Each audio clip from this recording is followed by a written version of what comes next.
தமிழ்நாட்டுல மழையினுடைய நிலவரம் என்ன? கனமழை வருமா? வராதா? வரக்கூடிய நாட்கள்ல மழை வாய்ப்புகள் எப்படி இருக்கு? அப்படின்னு சொல்லி தான் நம்ம பார்க்க போறோம். நண்பர்களே மறக்காம நீங்க லைக் பண்ணுங்க, சப்ஸ்கிரைப் பண்ணி பாருங்க, தொடர்ந்து சப்போர்ட் பண்ணுங்க. ஒவ்வொரு நாளும் துல்லியமான வானிலை அறிக்கை பொறுத்தவரை அறிவிக்கப்பட்டு வருகிறது. இந்திய பெருங்கடல் மற்றும் அதனை ஒட்டிய தென்மேற்கு வங்கக்கடல் பகுதிகளில் ஒரு வளிமண்டல கீழடுக்கு சுழற்சி பொறுத்தவரைக்கும் நிலவிக் கொண்டிருக்கிறது. இதன் காரணமாகவே தமிழக கடலோர மாவட்டங்கள் மற்றும் டெல்டா மாவட்டத்தில் சில இடங்களில் அந்த லேசானது முதல் மிதமான மழையும், வரும் நாட்களில் கனமழை எச்சரிக்கை உறுதியாக இருக்கிறது. அடுத்தடுத்து வரும் நாட்கள்ல தமிழக கடலோர டெல்டா மாவட்டங்களில் மிதமானது முதல் கனமழை ரொம்ப தீவிரமா இருக்கும். மிகவும் கனமழை தீவிரமாக இருக்கக்கூடிய பகுதிகள் அல்லது எச்சரிக்கையாக இருக்க வேண்டிய பகுதிகள் நம்ம பார்க்கணும்.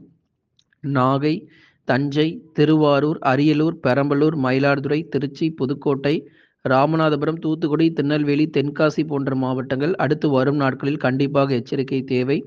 ஒரு மிதமானது முதல் கனமழையினுடைய தீவிரம் இப்ப அறிவித்த மாவட்டத்தில் கண்டிப்பாக இருக்கும். லேசான மழை பொழிவுகள் கடலூர், விழுப்புரம், புதுச்சேரி, காரைக்கால், கள்ளக்குறிச்சியில் லேசான மழை பொழிவுகள் வரும் நாட்களில் பதிவாகும். அதைத் தொடர்ந்து சென்னை, திருவள்ளூர், காஞ்சிபுரம், செங்கல்பட்டு மாவட்டத்தில் வானம் ஓரளவு மேகமூட்டமாக இருக்கும். மற்றபடி அனைத்து மாவட்டத்திற்கும் அந்த பனிப்பொழியினுடைய தீவிரத்தை நம்ம பார்க்க போறோம். வேலூர், திருப்பத்தூர், ராணிப்பேட்டை, திருவண்ணாமலை, சேலம், கரூர், நாமக்கல், திருப்பூர் மற்றும் ஈரோடு மாவட்டத்தில் மிக மிக கடுமையான பனிப்பொழிவுங்கிறது அதிகமாக காணப்படும். இன்றைய நாளுக்குண்டான வானிலையை பார்த்தோம். வரும் நாட்கள்ல நமக்கு தமிழ்நாட்டுல வானிலை எப்படி இருக்குங்கிறதையும் நம்ம மிக தெளிவா நம்ம பார்த்துடலாம். அரபிக்கடல் பகுதிகளில் காற்றழுத்த தாழ்வு பகுதி உருவாகிய பின்னர் புயல் சின்னமாக மாறக்கூடும். ஏன்னா இப்போ அடுத்து வரும் நாட்களில் இந்த தாழ்வு பகுதிகள் எல்லாமே உருவாகி மேலும் அது புயல் சின்னமாக அரபிக்கடல் பகுதிகளில் மாற வாய்ப்புகள் இருக்கு. இன்னொரு பக்கம் வங்கக்கடல் பகுதிகளிலும் அடுத்தடுத்த காற்று சுழற்சிகள் உருவாகி கொண்டே இருக்கும். அப்போ நமக்கு மழையினுடைய தீவிரம் தமிழ்நாட்டில் எப்பொழுது அதிகரிக்கும் அப்படிங்கிறத சொல்லி நம்ம மிக தெளிவாக பார்த்துடலாம். டிசம்பர் இறுதி மற்றும் ஜனவரி முதல் வாரத்தில் தமிழகத்தில் இந்த கனமழையினுடைய தீவிரம் கடலோர மாவட்டங்களில் பரவலாக அதிகரிக்கக்கூடும். வட தமிழக உள் மாவட்டத்தில் இனி வரும் நாட்களில் மழை தீவிரம் இல்லாமல் கடும் பனிப்பொழிவு அதிகரிக்கும்.